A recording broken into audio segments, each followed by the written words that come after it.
ጠይቂው። ከዛ ትምህርት ቤት ላስመዘግበው እንኳን ሲሄድ ዳይሬክተሩ ፊት ልቀቁኝ አለ። ለምንድን ነው የምታዝልኝ? ገብቼ ነው የምማረው። ልጁ እንደዚህ አለ ብለው ገርሟቸው መዘገቡልኝ። አሁንም እዚህ ከኛ አካዳሚ ነው የሚማረው። በጣም ጠንቃቃ ናቸው። በጣም አመሰግናቸዋለሁ። እግዚአብሔር ይስጣቸው፣ የተባረኩ ይሁኑ።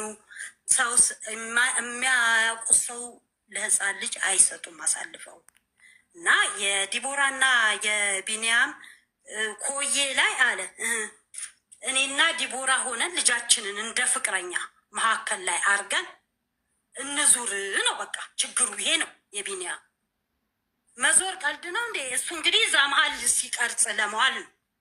ለምን የመጀመሪያ ጥሩ ብር አስገኝቶ ዳሎል ኢንተርቴንመንት ብዙ ብር አስገኝተዋለች። ሁለተኛው ደግሞ ርዕሱ ይሄ ነው ሆኖ እንግዲህ በአንዴ ወይ መኪና መግዛት ይሆናል ወይ ቤት መግዛት ይሆናል። ሁሉም አላፊ ጠፊ ነው፣ ከንቱ ነው። ግን ከንቱ ያልሆነው ምን የሰው ልጅ ህይወት፣ የዚህ ህፃን ልጅ ህይወት። እኔ ወደ ይቅርታ አድርግልኝ የውሃ ሚዲያ ይህን ተናገሬ ስመጣ እሱ በማግስቱ እንትን ላይ ባጃጅ መሳፈሪያ ላይ ተገናኘ። እሱ ሌላ ሰው ነው የሚጠብቀው እና ገጠመኝ ሆኖ ማውራት መጫወትም አመጣንና ረጅም ወሬ እያወራን ግን አለ ልጁን ላይ እልህ ታስይዙኛላችሁ ወይ አባት ሆኖ እልህ ታስይዙኛላችሁ የሚል ሰው መጣ። በግልጹ እንደዚህም አላልኩትም። ውስጤ ተብሰለሰለ። ልጁን ሳይ አለቀስኩ። ለምን እኔ ነኝ እሱ ጋር አባዬ ካላልክ አልለቅህም፣ እኔ እናት አልሆንህም ብዬ በሚገባ ለመታረቅ ጣቱን አሹሉ የሄደው የኔን ቃል ፈልጎ ነው። ህፃኑ እልህ ታስይዙኛላችሁ። አባት ከመቼ ወዲያ ነው እልህ የሚይዘው ህፃን ልጅ ላይ?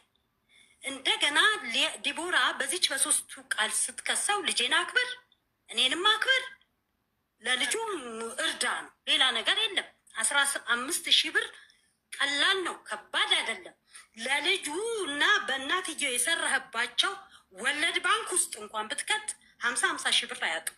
ልጁ ህፃኑ ተምሮ ዲግሪውን ይዞ እስኪንከባከብ ድረስ ያደርሰው ነበር። 15,000 ብር ለምን ሆነ?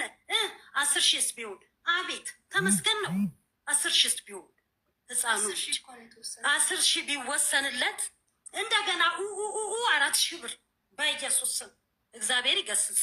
እኔ ሁለት ልጅ ሳሳድግ ከአባትየው ጋር አንድ ቀን በልጆቼ ላይ እልህ ተያይዘን አንተዋወቅም። ላስይዝሻለሁ ምን እልሻለሁ የግል ጥቅሜንም